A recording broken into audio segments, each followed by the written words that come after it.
There's sheep that come in and out of the park, and then there's sheep that live in the unit. It's such a cool opportunity, and it's one that I'm going to continue the rest of my life because I'm 42 years old. I've been applying for sheep in all the Western states for 20 years. I've never drawn. Welcome to the Built to Hunt podcast, brought to you by the team of hunt advisors at the Huntin Fool Magazine, where we are dedicated to helping our members go on more hunts with better information. Join Huntin Fool today at huntinfool.com. Welcome back to another Built to Hunt podcast. In today's episode, we're going to talk about an exciting subject that we get a lot of calls on every year, the Montana Unlimited Bighorn sheep tags. And today I'm joined by our in-house expert on the subject matter, Mr. Robert Hanneman, as well as Eric Bashofner, myself, Jerrod Lyle. We're going to talk about that opportunity to set the stage for that. We get a lot of questions about sheep tags on an annual basis. And a lot of people are like, man, how long is it going to take for me to go through the draw and finally get myself a sheep tag? And the answer is probably never. I hate to say that out loud, but the reality is there are less than 200 total non-resident sheep tags potentially available to non-residents on an annual basis through the draw in the lower 48. Of course, I'm excluding any other sort of purchase tags like conservation or governor tags. These are just allocated through the state draws. There's less than 200. And if you look at it, it's way less than that. It's closer to 150 that are actually allocated to non-residents on an annual basis. So Montana provides this unique opportunity that no other state offers. And again, like I said, I've got subject matter experts here with me that can talk about it a lot better than I can. I did have the privilege of having that little bighorn sheep tag in my pocket one year. For the record, it went in the trash. It's part of my tag soup recipe for that year, but it is a cool opportunity. And with that said, let's dive right in. Robert, I know that you've spent more time doing that than any of us, so maybe you can kind of kick us off. Well, I mean, the unlimited sheep units are, we've done this podcast, numerous times, and it's one that's, always guys want to talk about, and they're super excited. And, it's just a super special place. I mean, I know, Jerrod, you've spent some time in a couple of those units, either hunting goats or hunting sheep. I've been in there for almost 20 years now. And I don't know what it is about that country north of Yellowstone Park, but it's just super magical. Grizzlies, goats, sheep that you can hunt on over the counter tag, and these sheep are smart. They get hunted. It's not like, you draw a tag and I'm going to pick on, the Missouri breaks. Those sheep don't get hunted. They don't get shot at until they get shot. It's not like they see a lot of hunting pressure, where these sheep, for, 40 plus years have been hunted, extensively over the counter. These sheep are smart. I mean, I would venture to say these are some of the smartest sheep in North America, because they get that much hunting pressure. And every year there's more and more hunters hunting them. There's typically around 10 rams roughly killed a year. In these units, there's 5 units that are unlimited. Years ago there was, more, but it's kind of dwindled down to these 5. And, for me, it's just one of those things where last year, with everything I had going, the boys drew a couple of phenomenal tags.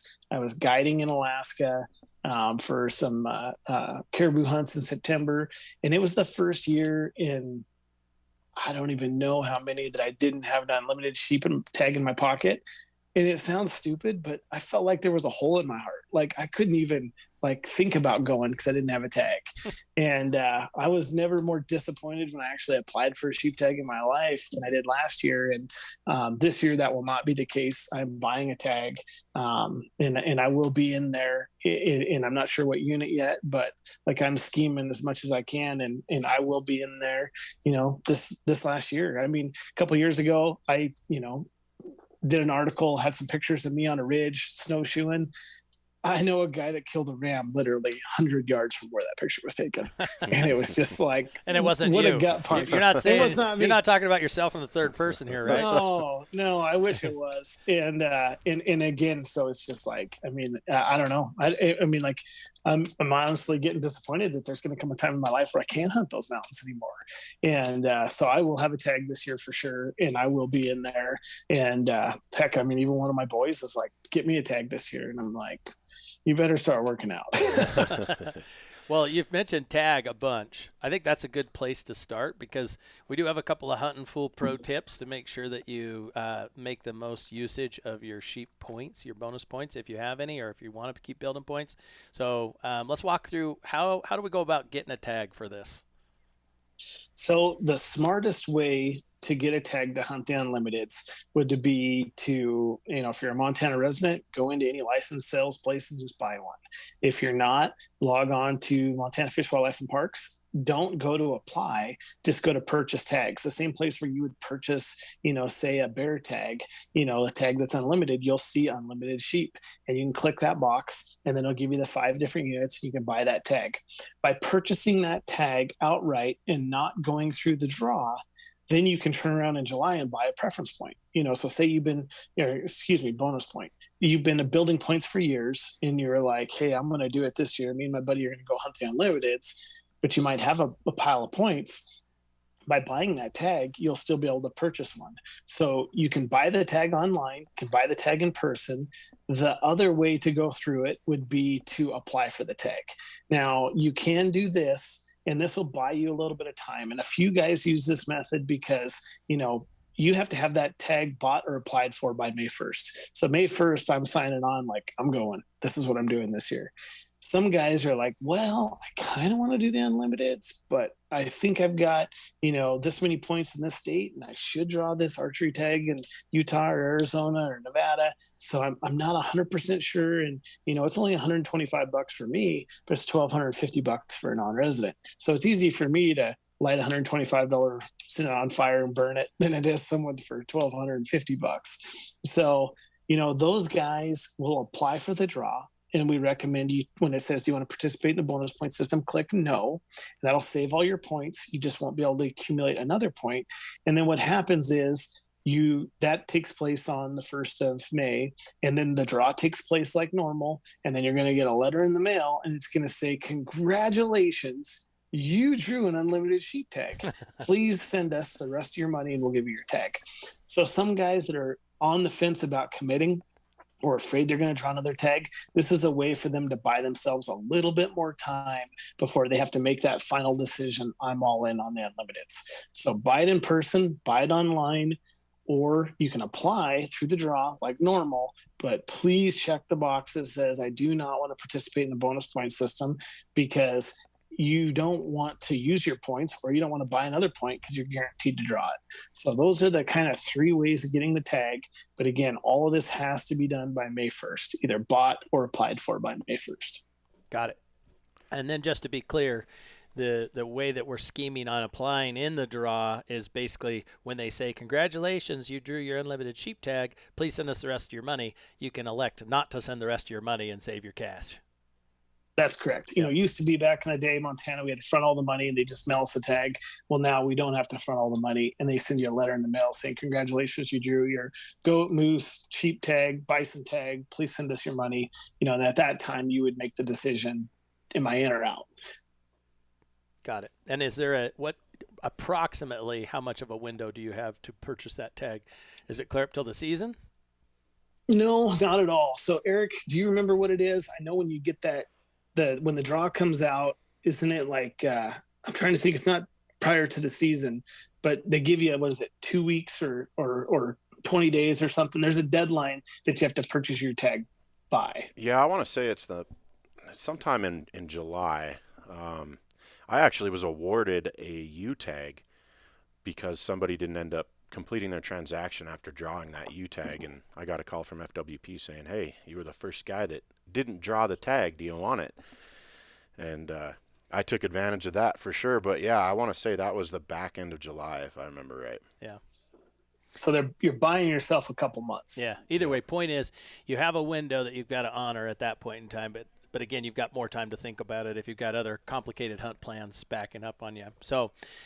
So again, definitely the best way to do it, if you know for sure you're going to do it, is to buy it online or in person at a vendor. Bypass the draw completely, because that enables you to still build a bonus point that fall. That's the only way to still build a bonus point. If you do it through the draw, you can elect to not use existing bonus points, but you will not be able to build a point by doing it through the draw. So That is correct. all right, perfect. So Eric, you got some questions for Robert too? Yeah, Robert, why don't you give us a general overview of the differences between each of these 5 units? We take a lot of calls from members with a variety of questions, but some of the more common questions are, how do you go about picking a unit to hunt? What are some of the better units that will typically have a higher success rate? Maybe one of the better units for a better ram.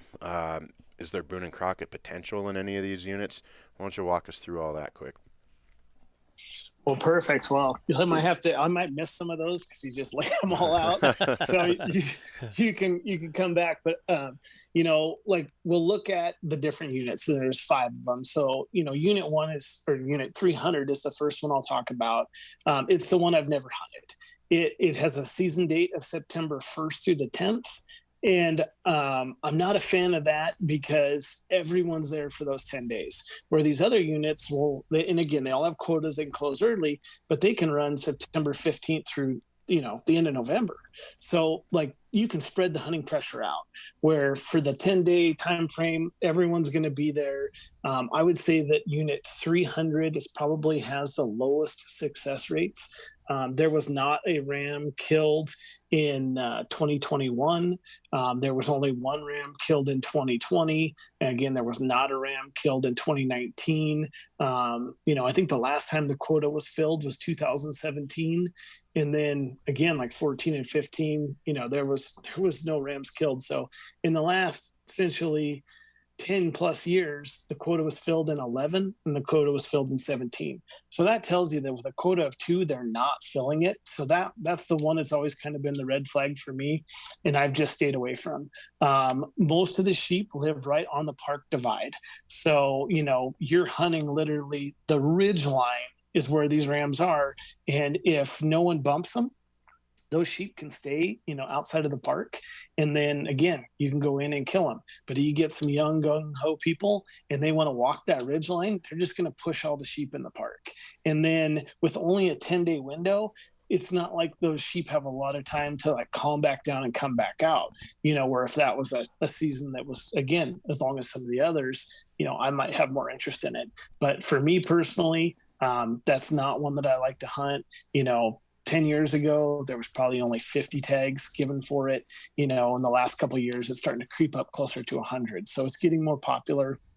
But again, grizzlies in all of these units, but that's the one that, again, you're going to kill an average type ram. They do kill some nice rams that are, bumping that 170 mark, where they can kill one that's, mid 30s by 15. But, again, it's not a unit that I've hunted, and it's not a unit that I relatively tell guys that, hey, man, this is a place you should go. As we move down to Gardner, unit 303, this unit essentially, the sheep live in the park for the most part. There is a couple, sheep that have taken up residence outside the park, but for all accounts, 99% of the sheep live in the park. The park population is robust and doing great. And there is some just great rams that live inside the park in unit 303. This season, it starts on September 15th and it closes on October 31st. And it has a 2 ram quota. All the other 4 units that are on a 48-hour quota, or 48-hour closure. So if a ram gets turned in, the second ram will start that closure of 48 hours. This unit's on a 24-hour closure. And the reason they close it in October is if you roll down there in mid-November, there's big, beautiful rams strolling right through Gardner. And, so this one, in my opinion, has the highest trophy potential of any of the unlimiteds. They have killed 190 rams out of this unit, and they have killed, some buck rams. I mean, just in the last, 10 years, they've taken 2 rams over 40 inches on the Longhorn. That's pretty ridiculous when you're thinking of unlimited native sheep. So, and you get some older age class rams that could come out of here. I mean, I remember one year they killed like a ram that was 14 and a half, 12 and a half, a couple 10 and a halves. So you get some old rams that essentially come out of Yellowstone. This one could potentially be one of the easier hunts. You could motel up in Gardner and just hunt some of the country in there and do some big day hikes, or you can go and backpack in some of the other areas. most of the sheep are typically killed mid-October. If you look at the season dates, look at when they're killed historically, you're looking at mid-October when most of those sheep are killed. Last year they actually killed 3 rams in there. So they killed one over the quota. There was one really little ram that the game wardens checked it as legal. So, the hunter got to keep it. And it's kind of all these unlimited units have to have a 3/4 curl. And, that's up to the game wardens. Every single one of these rams has to be checked in the region it was killed.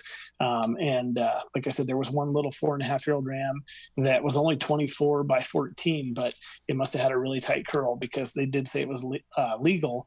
The other 2 rams were studs, 33 by 15, 34 by 15. And again, they were both killed, in that mid-October time range. So if a guy's looking for a really big ram, this is a unit that we really like. We do have an endorsed outfitter in this unit, and we do have an endorsed outfitter in 300, the one we talked about before. So those are your 2 in the 300 and 303, and those are the 2 that have different season dates. When we get into the last 3, 500, 501, and 502, they all have a 2-ram quota. So actually all 5 of them have a 2-ram quota, but these ones will run September 15th through the Sunday after Thanksgiving, which is November 27th this year. And, when you get into these 2 units, 500 is one that I like. This year they killed 3 rams in there. Actually, I take that back. They killed 4 rams because right when the season was closing, and it was closing late, it was like November 23rd. They had a couple rams come out and they killed a bunch of rams in there. So this one, they killed 4 rams in. Quota's usually 2, but again, they'll go over the quota. It's just kind of a thing to set when the clock starts ticking. I've hunted 500 a ton. It's probably my favorite unit, only because it was kind of one of the first ones I cut my teeth on. I killed a mountain goat in there in 2000, I think 4, with a bow, and seen a couple big rams. It didn't have an unlimited sheep tag, and it hunted 303 prior to that when Duncan Gilchrist gave me his maps, when I was first moved to Montana 20 years ago. So 500 I like. That's one that we're seeing a huge increase in hunting pressure. 10 years ago there was 50 people hunting it. Last couple of years it's been bouncing that 100 to 125 mark. There's a main place, Boulder Pass, where a lot of guys can drive into the wilderness, hike up to there. And I talked to a buddy that was in there goat hunting this year, and he said there was 20 sheep hunters on Boulder Pass. So guys are spending some time in there. And again, there was only, I think, 1 ram killed early, and the rest of the rams were killed late in that unit. So sometimes those mountain goat tags in those units will open on September 1st, and then the sheep hunt doesn't start till September 15th. Well, those sheep don't know that they're not getting hunted by those guys on the ridges. So it dives those rams into the timber. So there was, like I said, 1 killed on opening day, and then the rest were killed really late in the year. Now, 501, if you correct me if I'm wrong, but Mr. Jerrod Lyle, didn't you have that sheep tag once? And once again, it's currently a part of an old sour mash of tag soup. But I've been in that unit a fair amount, and I've seen a lot of sheep in there, including a few legal rams. Never either A, not during season, or B, I didn't have the tag at the time. So I've done a lot of mountain goat hunts in there, is why I've been in there a lot. But it's just a really cool experience to be able to know that you have that sheep tag in your pocket, and that you could potentially run into a legal ram on literally kind of a once in a lifetime opportunity. Not many people get to kill more than one in those kind of areas. Yeah, and this, I would say, is the most popular unlimited sheep unit. Is typically, have all the years has had more hunters get their tags for 501 than any other unit. Last year, I believe there were 6 rams killed in 2020. This year in 2021, there was only 2 rams killed. One of them was a stud. He was 11 years old. He was, 37 by 14. I mean, that's better than what most people are going to kill in Colorado or Wyoming, so a great ram. There's sheep that come in and out of the park, and then there's sheep that live in the unit. So, I mean, this is a unit that I think is a great unit. It's probably the most popular unit. We've known a ton of guys that have harvested in here. Again, it's the same thing. It's a 2 quota. It's going to go from the 15th on. Last year the season closed in there on October 24th. So even if you went in September 15th, it's not like that unit closed. There was one ram killed opening day, and then it was over a month later before that second ram got killed. With all these unlimited units, especially the first four we talked about, well, if 300, 500, and 501 get major hunting pressure opening day. 303, most people realize the sheep aren't going to come out to mid-October, so they don't really hunt it. And then 502, the last one we'll talk about, again, that's a late November hunt. But those, if you're hunting 501, 500, or 300, we recommend being there opening day, because the quota has closed some years, in a couple days, and you don't want to buy a $1,200 tag if you're non-resident and decide, hey, I'm going to wait till November and the season close. So it's one of those that, we recommend guys go to these three units, 500, 501, and 303 opening day, and see if they can't dig up a ram. The last unit is 502. I've had a handful of tags in this unit. The reason I like it is most sheep are not killed until the end of November. Last year the season closed on November 26th, so it was literally 2 days before it would have closed anyways. Both rams were nice rams. I mean, 30 by 15, 34 by 14. They were both 5.5-year-old type rams. This unit, most of those sheep are going to come from 501, from Wyoming Unit 1 or the park. And this is kind of a good wintering area in 502. And if you look at, the rams harvested over the last 15 years, the majority of all those sheep are killed in November. There's a few in late October. There's even a couple in early September where, guys have found sheep in a few different little areas. But for the most part, this is a migratory herd. And, there's always some good rams killed in there. Most of them are killed in that Wyoming Creek, Lion Creek Plateau. And that's huge country. So it's not like I'm giving anything away. You can put that on X. It takes up lots of square miles. But, if a guy's in a situation where he's like, me, for example, guiding in Alaska in September, this is a unit that I typically would go after. So like for me, wanting to hunt November, I got 500, 501, and 502. Well, 501, man, that one could close early. 500 as well. 502 typically is always open. So this is one that I'll typically buy a tag for. And then on some years, like last year, 500, which had closed early the year before, ran till late November. So it's just kind of one of those things where you're playing the game. Most of all these units have cell service on the upper peaks because, again, they're looking down on Yellowstone. Yellowstone has Verizon, cell towers. So you can either in-reach to find out if the quota has been filled or call in. If you're old school, there's even though there are a couple of the radio stations around there, they'll broadcast it every day at a certain time or not. But just because the quota is filled doesn't mean you can quit hunting, and like if there was one ram killed and there's one left and the three of us were sitting there, and we got 2 rams or 3 rams at, 150 yards. Well, we know we're going to kill one because you two aren't going to do anything with your bows, but I'll shoot a ram with my rifle and we could get that second ram, closed. But hypothetically, if you guys are willing to pick up rifles, we could shoot all 3 rams. And that's where you'll see some of these years, wow, there was 4 rams killed, quotas 2. Well, in that closure period, a couple more sheep got killed. So Robert, what is the check-in requirement? Is it a certain time of day? Is it daily? How do game wardens expect you to maintain the check-in? So the big thing is when your ram is killed, you have to call within 48 hours. And the reason they give you 48 hours is because that's an old school rule, pre like the cell phones and things like that. So if we were in there and we killed a ram, we'd have 48 hours to get that reported to the Fish, Wildlife, and Parks. And then essentially, you could call that number 24 hours a day, and it will update and say, hey, a second ram was harvested here. And then let's just say that, we kill a ram today, we would have 48 hours to turn it in.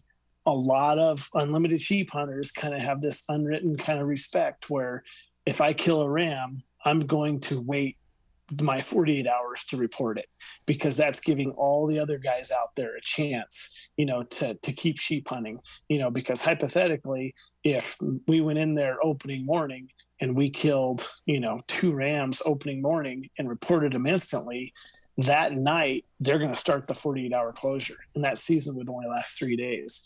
Where if we went in opening day and we killed and we didn't report until we were supposed to at the end of our 48 hours, then the 48-hour window would close and we would get, say a 4 to 5 day season.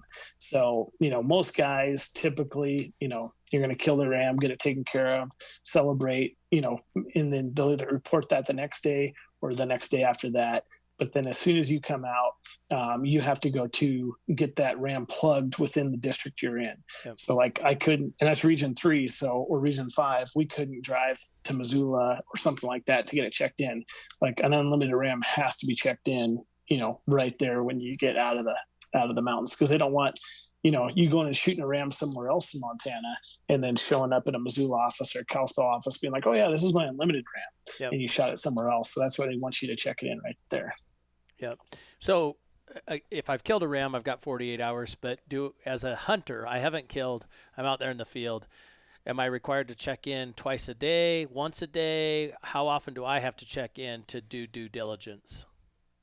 So essentially the closure is on a 48-hour basis. So what I recommend, guys, in 303, it's a 24-hour basis. So 303, you better be checking in, essentially every single day. Got it. On the rest of these units, it's every other day. Gotcha. That's when, I would call. But I mean, honestly, I hate to say it, but like a lot of those high peaks, you got cell service. You can get on the internet. You can, go to the quota right there. And it's something that's updated, like I said, 24 hours a day. And you call, report your RAM, and then get it checked in as soon as you get out of there. Got it. Now, before everybody runs out and buys a unlimited bighorn sheep tag because they're going to go start their Grand Slam, I don't know, you probably have 2021 numbers already potentially, Robert, but in 2020, there were 14 rams harvested on all the unlimited sheep units with 542 licenses purchased. So a grand total success rate of 2.6%. So 542 licenses, 14 rams killed, 2.6% success rate in 2020. I don't know, do you have 21 yet, Robert, or not? No, I mean, there was 11 rams killed last year. I don't know how many hunters applied. Yeah, but I would say it averages every year between 1.5% and 2%. Last year with the 14 rams, I think that was the highest I've ever seen. Yep. But I mean, it typically, I would say, averages, around 10 rams a year is typically what's harvested. The number of hunters that are getting these tags is going up. And just because, like, what was the number you gave? 542? Yep. Is that what you said? Yep. So you take 542 and let's say a non-resident, however many of those tags they bought, I'm going to say they're 90% of those guys bought the tag and went. When you get to residents, I'm going to say it's 50% of the ones that bought it went, because it's like, well, I got 18 goat points. I should draw this unit. I've got a 17% chance by looking at, Huntin Fool's draw odds. And I'm going to get in the unlimited sheep. I'm not going to necessarily buy it, or maybe I am going to buy it just because if I get the goat tag, I want the sheep tag in my pocket. So you do see some of that, where guys will, hey, I'm just going to get this in case I'm down in that area, and you think about it, you can apply your whole life. I mean, how many people do we know that have drawn Montana sheep tags, other than Eric? I mean, it's like my circle of friends, I can think of, 4 or 5. So it's like a lot of guys will just buy these every year. Some years they go, some years they don't. It's a $125 investment for a resident to have a backup plan. Yep. If he killed his bull in September and didn't have anything going on. And there's just all kinds of different things. So I'd say and this is just from talking to people over the years, 50% of the residents that buy the tag will hunt. And then I would say 90% of the non-residents, because they're invested, they're spending a lot more money. Yeah. So what you're saying is that the success rate is probably not quite as rough as it looks, but either way, it's still a very, very difficult hunt, both physically and in terms of even just seeing sheep, let alone a legal ram. Yep. And then 2, you're starting to see more hunters. And then depending on what unit you're in, some of these units have early September 15th openers for, backcountry deer and elk. So you have those hunting pressure in there. You have mountain goat hunters in there. You're just starting to see more orange, more people, and it just pushes those rams further into the timber. I mean, these sheep have been hunted, like I said, super hard for a lot of years. So it's just, some people get there, they're overwhelmed by the country, and they're like, this is way bigger than it looked on Google Earth. And then, Always. other guys get to the trailhead and they're like, I can't even find a parking spot, and then they're just kind of overwhelmed by that, seeing boot prints and people. I mean, it's a great opportunity. I mean, if these went to limited entry units and they gave 2 or 3 tags, I think the hunters would kill because they could spend the time in there and do it. But this is just such a cool opportunity that Montana gives for hunters to be able to just go hunting. And that's one of the amazing things about it is, like, there's nowhere else in the lower 48 where we can just buy a sheep tag and go hunting. And I talk to tons of guys every year. The guy we had in the cover last year, not the cover, but the guy that drew the Montana tag so a guy by the name of Randy called in because I'm a Huntin Fool member. He goes, I'm getting older. He goes, I just want to hunt sheep, and I've listened to your podcast. I want to go here. And he goes, I've done a ton of research. I'm thinking here. I'm thinking this unit. I'm thinking go in here, hunt this. I said, hey, man, you got a great plan. I've literally done just what you did. And by the way, there's water high on the ridge here, so you don't have to drop all the way down to the creek. And, I literally got back from Alaska and powered my phone on, and he's like, dude, here's my ram. And he killed a ram in there. So like last year, I think there was 3 or 4 guys that I knew that were Huntin Fool members that killed rams. This year guys just didn't do as well that were Huntin Fool members. But I think that it's such a cool opportunity, and it's one that I'm going to continue the rest of my life because I'm 42 years old. I've been applying for sheep in all the Western states for 20 years. I've never drawn, other than my unlimited sheep tags. There's unfortunately a distinct possibility that I'll never draw a sheep tag. So it's just, something that's a great experience, and not to take anything away from a big ram anybody kills anywhere else. But like I said this at the sheep show during the seminar me and Austin did, when a guy's got a 160 ram out of the unlimiteds, there's more respect there than a guy that killed a 180, 190 ram off the road in Montana in November, or in some of these other units. I mean, unlimited sheep just have there's just a respect that goes with them because they know they didn't come easy. Absolutely. Robert, I think you've done an awesome job breaking all these units down here for us. I think I got one more question to ask, unless you've got one, Jerrod. Nope, you go ahead, and then I'll wrap it up. Probably on behalf of me and Jerrod, being archery guys. Obviously this is a really difficult hunt for an any weapon hunter. Are you aware of any rams being killed in these units with a bow? 100%. There's been quite a few of them, actually. Like in 502, they've got the highway that runs right through it, and some dude rolled up one day and ram standing there and he smoked it with a bow. In 303, so I can road hunt with my bow. Sign me up, take my money. Yeah. So, and then I went in years ago with a buddy, and we snowshoed way in there, and I had my bow, and my buddy had his rifle just because I couldn't get close. But it's like, once you've got in there, and again, the sheep in this country typically, I'm going to say, rut later than the normal sheep. Like in Montana, November, we usually see some super great rut activity.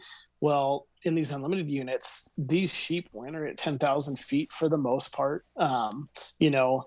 They, I think, rut a little later, like late November, December, because their lambs got to be born, a little bit later. So when I was up there, we got into, 40, 50 ewes and lambs and immature rams. And honestly, like, my whole goal was just to, try to kill one with a bow, unless some dude popped up and then grabbed the rifle and smoke it. So, but the rut was late. We were in there, like I said, November 20th, and tons of ewes and lambs and no mature rams. So, that's just kind of how it is. But yeah, it happens all the time. There's been, I can think of 5 or 6 rams that have been killed out of the unlimiteds with archery equipment. And again, it's one of those things where, you're just competing against the other hunters. So I wouldn't be afraid of it. Bringing a knife to a gunfight.